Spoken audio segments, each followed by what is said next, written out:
하나님께서 절기를 제정하신 이유가 있습니다. 그것은 모든 것이 하나님의 은혜였음을 기억하게 하기 위함입니다. 감사라는 어원 자체 안에 생각과 묵상이 담겨 있습니다.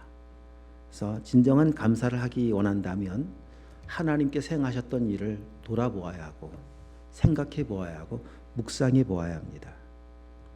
이스라엘 백성들을 애굽에서 인도하셨고, 그리고 광야를 지나가게 하셨고, 그리고 가나안 땅까지 인도하셨고, 하나님은 그 행하셨던 일에 대해서 기억하라고 말씀하십니다. 잊어버리지 말아라. 너에게 행한 일을 기억하라. 그 말은 감사라는 겁니다. 절기를 제정해 주시면서 지난날 하나님의 은혜였구나라고 하는 것을 알려주시려고 절기를 만들어 주셨습니다. 오늘 마찬가지죠. 우리의 지나온 삶을 돌아보면 역시 마찬가지로 하나님께서 인도하셨습니다. 오늘 아침에 제가 묵상했었던, 우리 함께 묵상하고 있는 디모데후서 여기 접어두시고 함께 가서 좀 잠깐 보고 올까요? 디모데후서 3장 말씀 한번 보도록 하겠습니다. 오늘 아침 오늘 본문에 매일 성경 묵상의 본문이었었는데 3장 11절 말씀을 한번, 346쪽입니다. 3장 11절 말씀을 한번 함께 읽어보겠습니다. 시작. 박해를 받음과 고난과 또한 안디옥과 이고니온과 루스드라에서 당한 일과 어떠한 박해를 받은 것을 내가 과연 보고 알았거니와 주께서 이 모든 것 가운데서 나를 건지셨느니라. 아멘. 바울의 지난 사역을 돌아보며 사랑하는 영적 아들 디모데에게 편지를 보내면서 하나님이 행하셨던 일을 나누고 있지 않습니까? 여기 보십시오. 박해, 고난, 그리고 어떠한 많은 일을 당했었지만 주께서 이 모든 것 가운데서 나를 건지셨느니라. 건져주셨기 때문에 내가 여기에 있다. 은혜를 나누고 있습니다. 바울뿐만 아니라 이스라엘 백성뿐만 아니라 우리 모두도 다 돌아보면 하나님께서 도와주셨고 인도해 주셨고 위험한 상황에서 건져주셨고, 여러분 그래서 지금 이곳에 있는 줄 믿습니다. 모든 것이 하나님의 은혜입니다. 오늘 그 은혜를 회복하는 이 감사의 절기가 되시기를 축복합니다. 자, 오늘 본문 다시 와서 보시면, 오늘 본문에 보면 예수님께서 예루살렘으로 가시는 길이다. 오늘 그렇게 11절 나와 있죠. 예루살렘으로 왜 가시는 건가 하면 십자가 지시려고 갑니다. 그 길을 가시는 중에, 자 11절, 사마리아와 갈릴리 사이로 지나가시다가, 여기 사마리아와 갈릴리 사이에서 이제 그 뒤에 나와 있는 것 같이 10명의 문둥병 환자를 만나게 됩니다.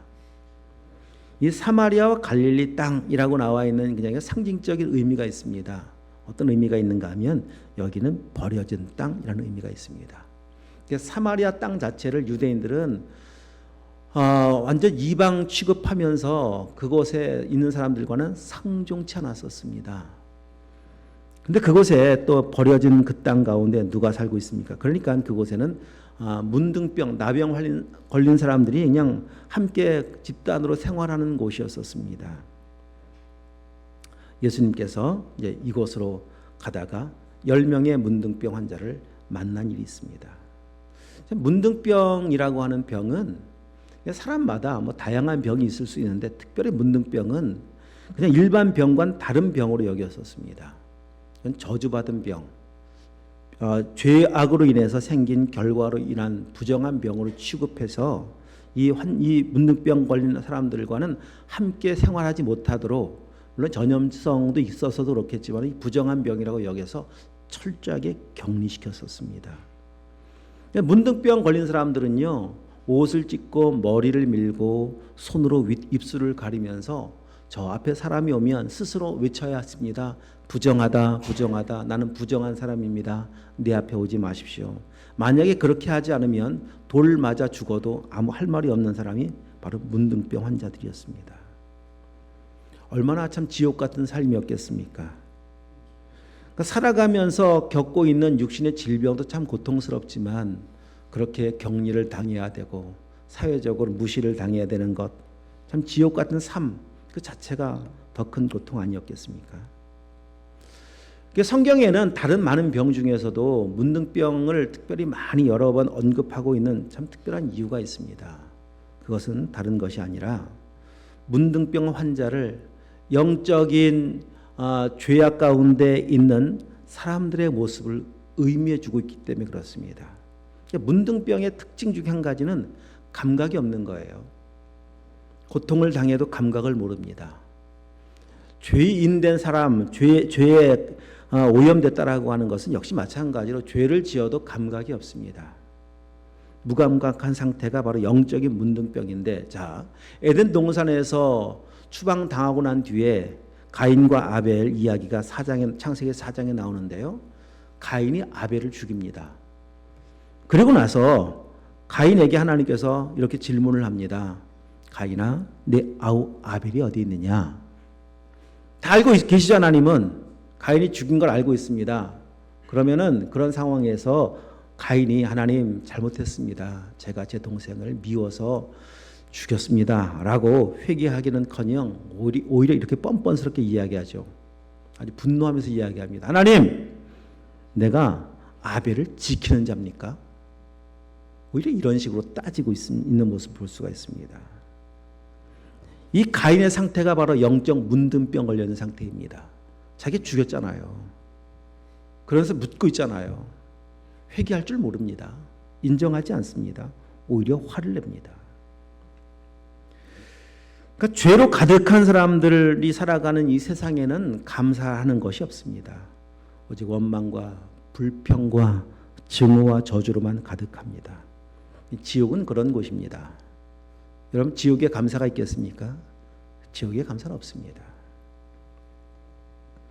자, 이 기억해야 할 것은 당시 문둥병자들이 살고 있었던, 집단으로 거주하던 사마리아와 갈릴리 사이 지역이 어디냐? 바로 죄악으로 가득한 이 세상을 의미하고 있습니다. 범죄한 아담과 하와를 하나님은 에덴에서 추방을 시킵니다. 에덴이라고 하는 지역의 의미가 기쁨이라는 거거든요. 추방시켰다라고 하는 것은 기쁨이 없다는 겁니다. 이 세상이 그런 것입니다. 에덴에서 추방당한 이 세상은 더 이상 천국이 될 수 없습니다. 다 깨어졌습니다. 관계가. 하나님과 관계가 깨어졌죠. 부부 사이의 관계가 깨어졌죠. 그리고 형제 사이에도 관계가 깨어져서 형이 동생을 죽이는 일, 그런 일이 지금 이 세상에서 벌어지고 있는 일들이었습니다. 고통의 땅입니다. 저주의 땅입니다. 이 세상이 그렇습니다. 겉으로 보이기 얼마나 화려합니까? 아름다워 보입니까? 그러나 그 속에 들어가 보십시오.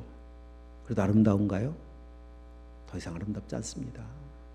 참 추악하고 차마 눈뜨고 볼 수 없는 그 더러움의 현장이 이 세상 깊숙한 내면의 모습 아니겠습니까? 마치 요한복음 5장에 나오는 베데스다 연못과 같습니다. 베데스다, 이름은 자비의 집입니다. 근데 자비가 없습니다. 왜?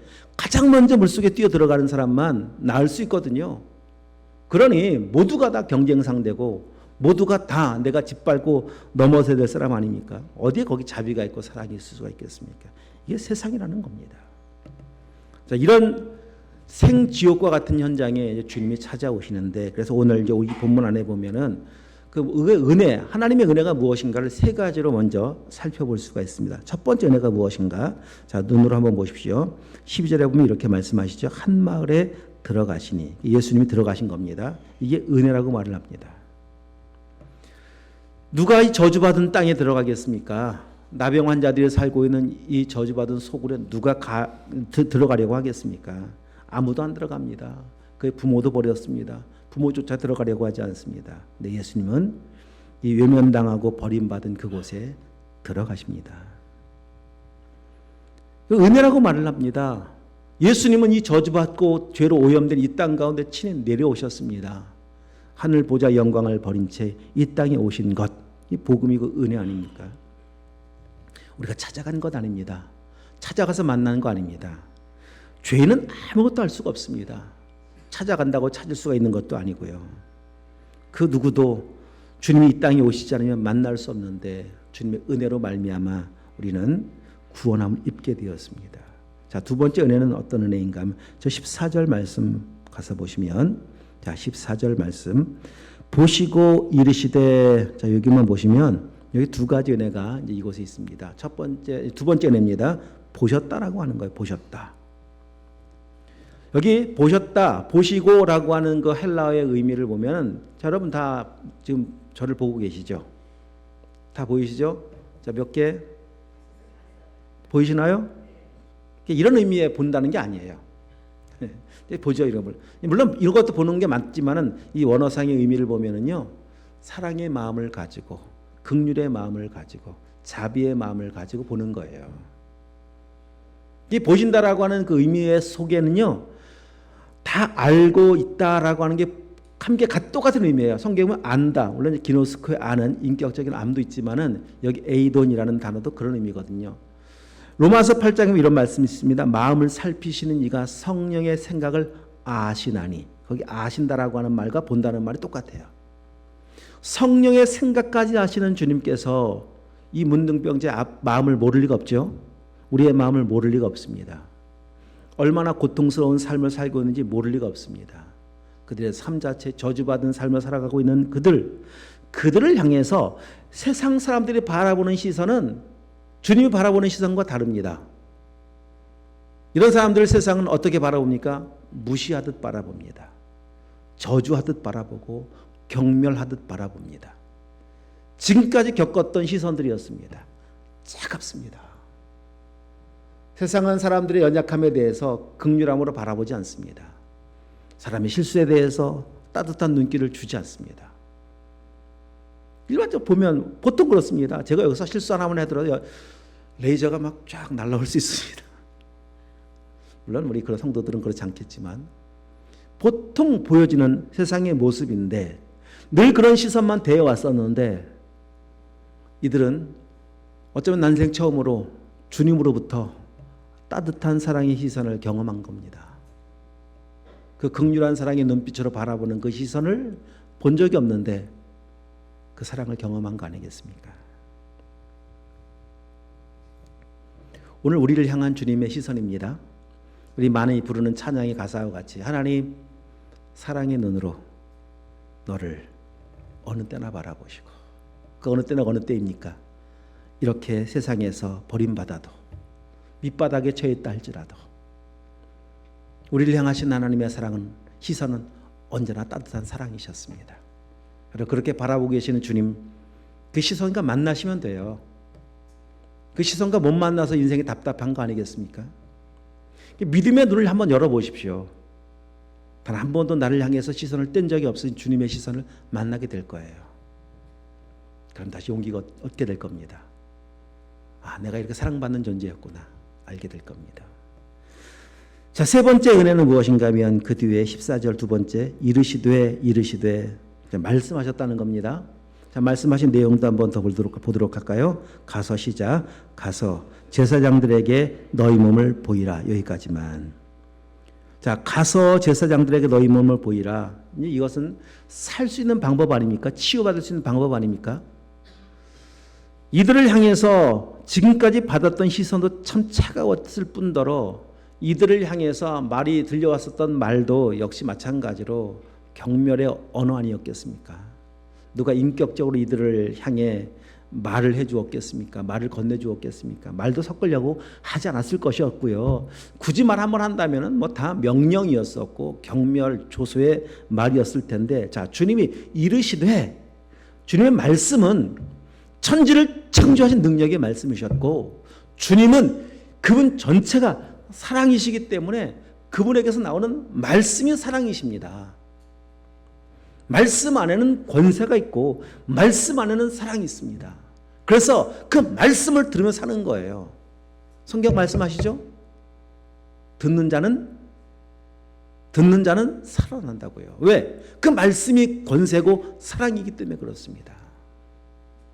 오늘도 여러분 우리의 마음에 귀가 열려져서 우리 영적인 귀가 열려져서 이 말씀이 들려오는 은혜가 있길 축복합니다. 그러면 살아요.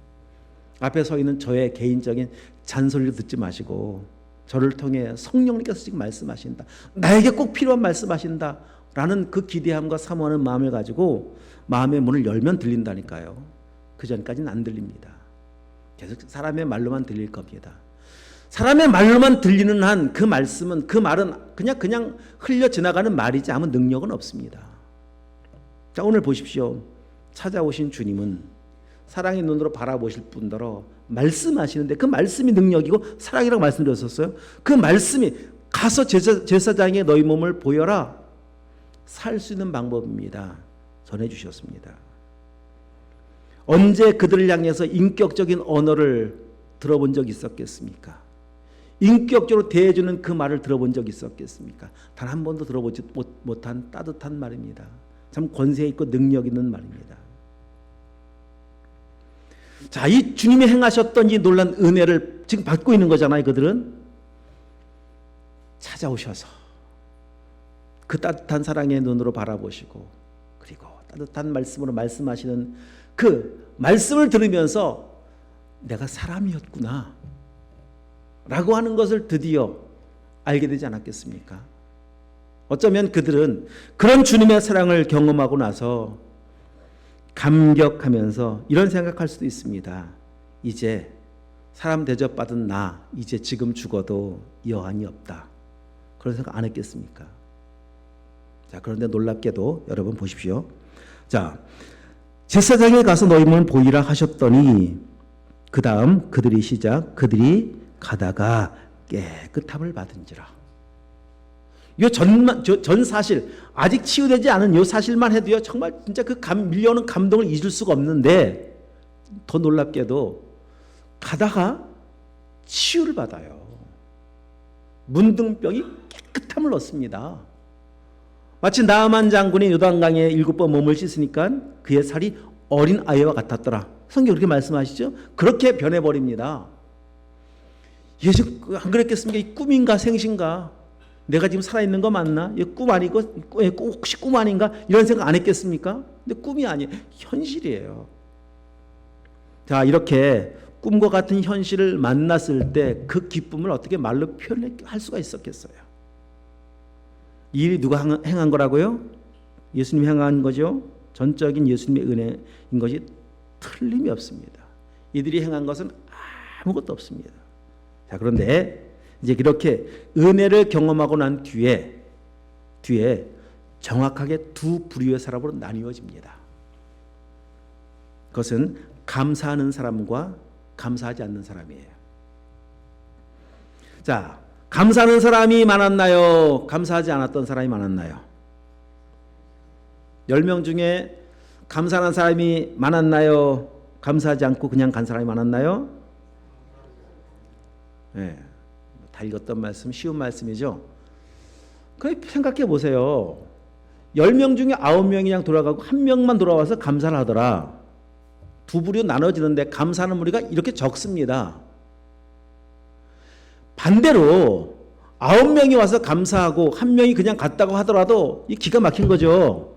아니, 어떻게 그냥 갈 수가 있지?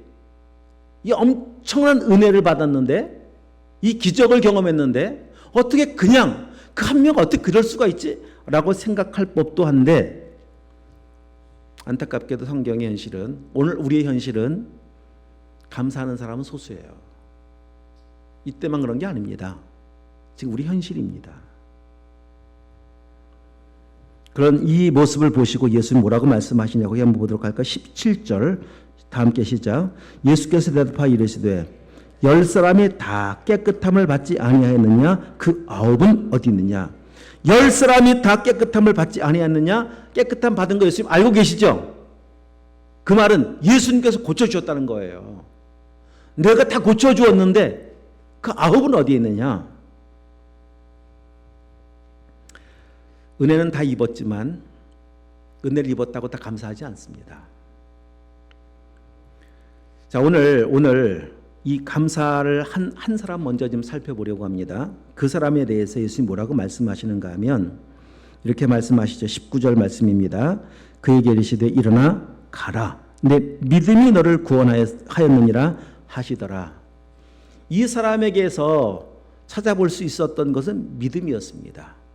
감사할 수 있었던 것은 믿음 때문에 감사할 수 있었습니다. 그러니까 무슨 말인가 하면 그 사람이 사마리아 사람이라고 말씀하고 있는데 사마리아인이었던 이 사람은 자기의 몸에 병이 나은 이 일을 보면서 그 일을 행하신 예수님을 만난 거예요. 그걸 믿음이라고 말을 합니다. 다시, 자, 여러분, 기적을 하나님께서 베풀어 주십니다. 기도 응답 때 줄 수 있습니다. 근데 정말 중요한 것은 기도 응답 받고 끝나는 것이 아니라 기도 응답해 주신 분을 만나셔야 돼요. 그분 만나지 못하면 응답은 소용이 없다니까요. 그냥 응답 받아 지옥 가는 거예요. 그분 만나지 못하면. 여기 믿음이 구원했다라고 말씀하고 있는 것은 그 일을 행하셨던 예수 그리스도, 나에게 크고 놀라운 일 행하시는 분은, 이런 기적을 행하시는 분은 살아계신 하나님 한 분밖에 없고 그분이 바로 구원자 메시아 예수 그리스도인 것을 그는 고백하는 믿음이 그의 마음 가운데 생겼다는 겁니다. 그래서 돌아올 수 있었고 감사할 수 있었다는 겁니다. 결국 누가 감사하느냐? 믿음의 사람이 감사합니다. 믿음은 은혜입니다. 너희는 그 은혜에 의하여 믿음으로 말미암아 구원을 받았나니 너에게서 난 것이 아니 하나님의 선물이라. 은혜와 감사는 한 세트예요. 은혜를 아는데 감사할 수 없다? 그런 건 없습니다. 감사하지 못하고 있다라고 하는 것은 은혜가 뭔지 모른다라고 하는 겁니다. 아직도 믿음이 없다는 겁니다. 그 말은. 그래서 믿음의 열매, 은혜의 열매가 감사입니다. 성경이 말씀하시죠. 열매로 나무를 안다. 그 나무가 어떤 나무인지는. 지금 내가 감사하고 있다면 그 감사는 그런 겁니다. 병 치료해 주셔서 감사합니다. 여러분, 이런 정도를 뛰어넘는 게 믿음의 감사입니다.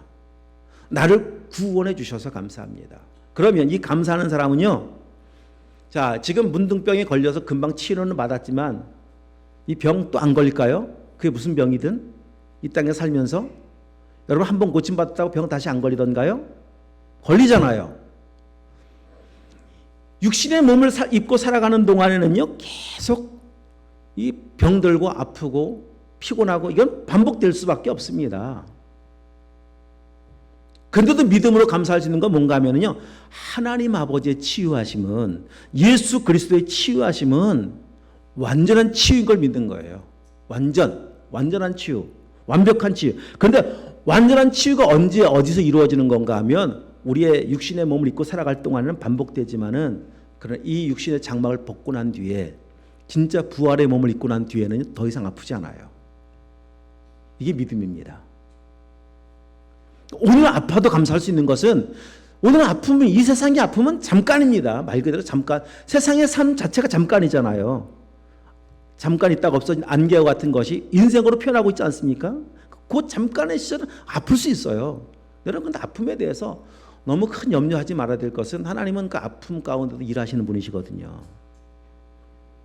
성경에서의 고난을 해석하는 성경적 의미는요, 바울이 그런 고난을 그렇게 해석했었습니다. 고난은, 육신의 질병은 나를 자고치 않게 하시기 위해서, 나를 겸손하게 하기 위해서 주시는 육체의 가시, 축복의 통로인 것을 고백하고 그런 경험하고 선포할 수가 있었습니다. 그 고백하는 거면 약할 그때가 가장 강함이었었습니다. 그 약함마저 없다면 너무 교만해질까 봐. 어제 다니엘 기도회 참 강사로 나와서 참 은혜로운 간증을 나눠주셨던 우리 탤런트 권호중 씨의 그 간증이 그런 내용 아니겠습니까? 아들의 질병 때문에 주님 만날 수 있었고, 주님 만나고 보니까 이 문제가 되지 않는, 참 감사합니다로 고백할 수 있는 그 삶 전체가 완전히 새로워지는, 2020년 주님 만나기 전과 만나기 후의 삶이 완전히 달라진 삶의 그 달라짐의 변화의 중심에 뭐가 있었느냐? 아픔이 있었다는 거예요. 믿음은 그런 겁니다. 믿음은 그 아픔 속에서도 감사할 수 있는 게 진짜 믿음이에요. 성경에 보면 그런 믿음의 사람들의 이야기가 참 많이 나오는데, 그 중에 한 사람의 이야기, 자, 오늘 감사절 아닙니까? 우리 하박국서 한번 가서 보도록 하십시다. 잘 알아 말씀이겠지만 찾아가셔서 1305쪽에 보시면 하박국의 고백을 한번 보도록 할까요? 추수해야 될 계절에 열매가 없는 그 안타까운 현실 속에 처한 이 하박국 선지자는 어떻게 고백하고 있는가? 1305쪽 하박국 3장 17절 18절 말씀 읽어보겠습니다. 비록 무화과 나무가 무성하지 못하며 포도나무에 열매가 없으며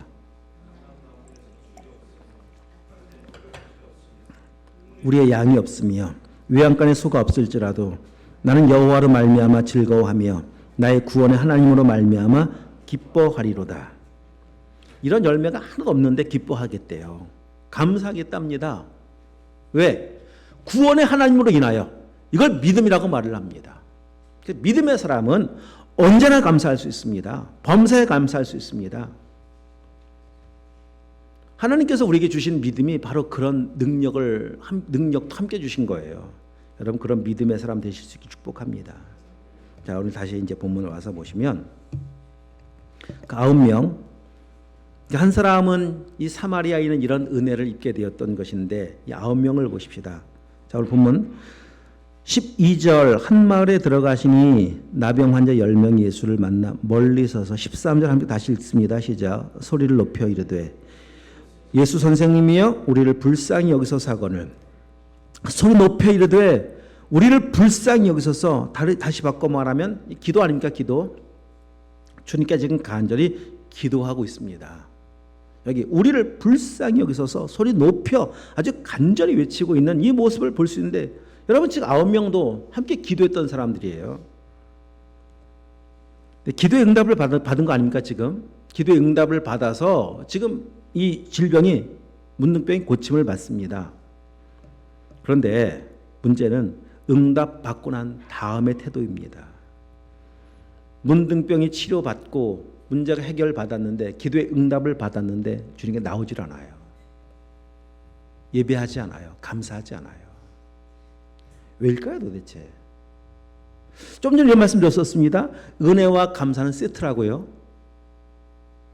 감사하지 않았다면 은혜로 여기지 않았다는 거 아니겠습니까? 진짜 은혜로 여겼다면 감사하죠.